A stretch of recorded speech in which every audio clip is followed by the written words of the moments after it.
देश में शुरू हुआ नए अवसर, नए इंफ्रा का नया दौर।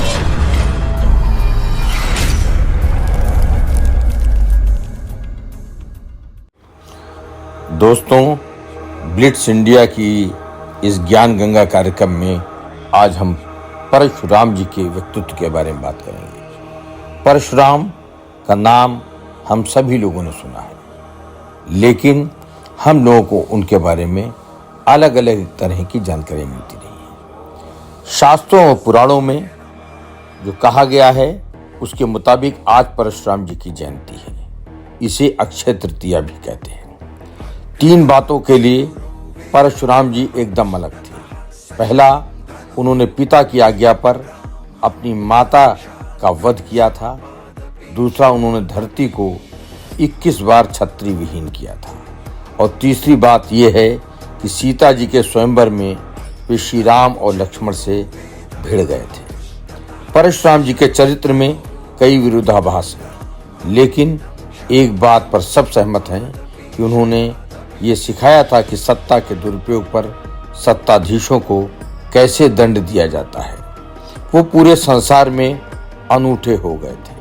उन्होंने बताया कि जब खोने के लिए कुछ भी ना हो तो पाने के लिए सारी दुनिया होती है। आपकी जानकारी के लिए, परशुराम जी त्रेता युग यानी रामायण युग में एक ब्राह्मण ऋषि के यहाँ पैदा हुए थे, जिन्हें विष्णु के 6ठे अवतार के रूप में जाना जाता था।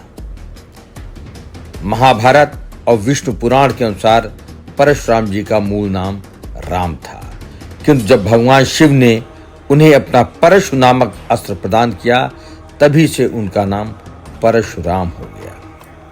परशुराम का उल्लेख रामायण, महाभारत, भागवत पुराण और कल्कि पुराण इत्यादि समेत अनेक धार्मिक ग्रंथों में किया गया है। वे अहंकारी और धृष्ट हृदयवंशी क्षत्रियों का पृथ्वी से 21 बार संहार करने के लिए प्रसिद्ध है। उन्होंने सैन्य शिक्षा केवल ब्राह्मणों को ही दी थी, लेकिन इसके कुछ अपवाद भी हैं, जैसे भीष्म और कर्ण।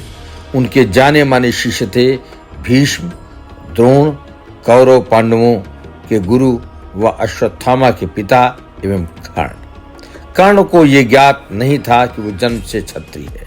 वो सदैव ही स्वयं को शूद्र समझता रहा, लेकिन उसका सामर्थ्य छिपा न रह सका। परशुराम को उसने ये बात नहीं बताई कि वो शूद्र वर्ण से है, और भगवान परशुराम से उन्होंने शिक्षा ग्रहण कर ली। किंतु जब परशुराम को इस बात का ज्ञान हुआ तो उन्होंने कर्ण को ये श्राप दिया कि उनका सिखाया हुआ सारा ज्ञान उसके किसी काम नहीं आएगा, और जब उसे उसकी सर्वाधिक आवश्यकता होगी तब वो इस ज्ञान का इस्तेमाल नहीं कर पाएगा। इसलिए जब कुरुक्षेत्र के युद्ध में कर्ण और अर्जुन आमने सामने हुए, तब वो अर्जुन द्वारा मार दिया जाता है, क्योंकि उस समय कर्ण को ब्रह्मास्त्र चलाने का ज्ञान नहीं ध्यान में आता है। परशुराम अपने जीवन भर की कमाई ब्राह्मणों को दान करते थे। एक बार द्रोणाचार्य उनके पास पहुंचे, किंतु दुर्भाग्यवश वे तब तक सब कुछ दान कर चुके थे। तब परशुराम ने दया भाव से द्रोणाचार्य से कोई भी अस्त्र चुनने के लिए कहा। तब चतुर द्रोणाचार्य ने कहा कि मैं आपके सभी अस्त्र शस्त्र उनके मंत्रों से ही चाहता हूं, ताकि जब भी उनकी आवश्यकता हो मैं उनका प्रयोग कर सकूं। परशुराम जी ने इस पर एवमस्तु कहते हुए उसको स्वीकार कर लिया और कहा कि ये ऐसा ही होगा। इससे द्रोणाचार्य शस्त्र विद्या में निपुण हो गए। ये सभी जानकारी आज की तारीख में विभिन्न स्रोतों से आई हैं। रामायण काल में विभिन्न धार्मिक ग्रंथों में लिखी गई हैं।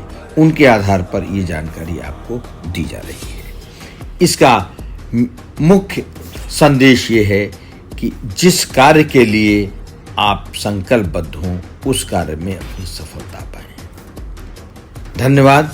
आज की ये आध्यात्मिक ज्ञान की रिपोर्ट आपको कैसी लगी, इस पर विचार कीजिए, और आगे की जानकारी के लिए हमको हमारे कमेंट बॉक्स में अपनी राय हमको जरूर दीजिए।